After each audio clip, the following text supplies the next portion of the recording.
তারপরে দেখি আমার ব্যথা লাগে, তারপরে দেখি আমাকে জেনা করতে। এই আর্তনাদ এক মায়ের সন্তানের, যে কান্না পাথর হৃদয়কেও গলিয়ে দেবে। মাদ্রাসার পবিত্র আঙ্গিনায় দুই নিষ্পাপ শিশুর আর্তনাদে ভারী হয়ে উঠেছে। 8 বছর বয়সী দুই শিশুকে বলাৎকারের লোমহর্ষক ঘটনায় আকাশ বাতাস কাঁপছে ক্ষুব্ধ জনতার প্রতিবাদে। প্রভাবশালী এক ব্যক্তির কবলে পড়ে দুই শিশুর শৈশব কেড়ে নেওয়ার এই নৃশংসতায় এখন ফুঁসছে পুরো এলাকা।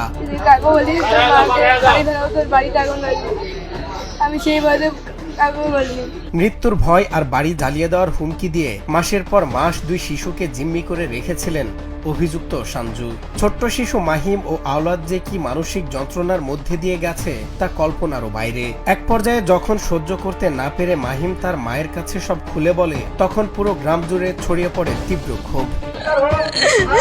আমি আমার ছেলের বিচার চাই, আমি আমার ছেলের বিচার চাই, আমি আমার ছেলের কঠিন শাস্তি চাই, আমার ছেলের অপরাধ।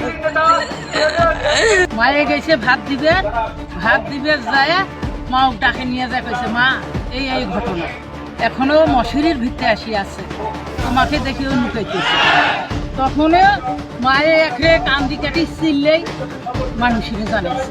গাইবান্ধার সুন্দরগঞ্জের বামনডাঙ্গা ইউনিয়নের রামধন বক্সিপাড়ার হাফিজিয়া মাদ্রাসা ও এতিমখানায় ঘটেছে এই ঘটনা। অভিযুক্ত সঞ্জু বক্সি ওই ইউনিয়ন শ্রমিক লীগের সাবেক সাধারণ সম্পাদক। প্রভাবশালী হওয়ায় তিনি ঘটনার পর থেকে উল্টো ভুক্তভোগী পরিবারকে নানাভাবে ভয়ভীতি দেখিয়ে থানায় যাওয়া থেকে আটকে রেখেছেন বলে অভিযোগ উঠেছে। প্রতিষ্ঠান কর্তৃপক্ষকে বলে যে আমি বাড়িতে থাকবো না অমুক দিন, আমার বাড়ি পাহারা দেওয়ার জন্য দুজন ছেলেকে একটু পাঠাই দিন।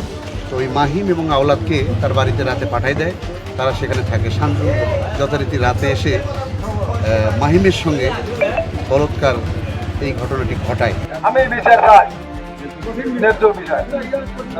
থানায় মামলা দিয়ে গেছিলাম, এলজিবি মামলায় নেয় না। থানায় যাব, থানা ইনচার্জকে জিজ্ঞাসা করব কেন এই মামলাটি নেওয়া হয়নি এবং কোন উপর মহলের নির্দেশে সেখানে মামলা গ্রহণ। ভুক্তভোগী পরিবার জানায়, প্রায় 1.5 মাস আগে এবং চলতি মাসের শুরুতে সঞ্জু দুই শিশুকে ফুসলিয়ে বিভিন্ন স্থানে নিয়ে নির্যাতন করেন। বিষয়টি নিয়ে এলাকায় তোলপাড় শুরু হলে সঞ্জু সমাধানের নাম করে কালক্ষেপণ করেন। অন্যদিকে সুন্দরগঞ্জ থানার ভারপ্রাপ্ত কর্মকর্তা জানান, ঘটনার অনেক পরে অভিযোগ আসায় শুরুতে তাদের স্থানীয়ভাবে সমাধানের পরামর্শ দেওয়া হয়েছিল। 2 মাস পরে একটা ঘটনা ঘটছে, তারা ঠিক আছে মীমাংসার লাগে বসছে, 1 দিন 2 দিন পাস করুক বা 3 দিন, তারা মীমাংসা করবে না কি করবে সেটা দাবাতে থাকার বিষয় না। যদি একটা ঘটনা ঘটে তারা আলটিমেটলি যদি আমাদের জানাইতো তাহলে না একটা কথা। কোর্ট যখন আমাকে ধরে বসবে তখন আমি কি জবাবটা দিব?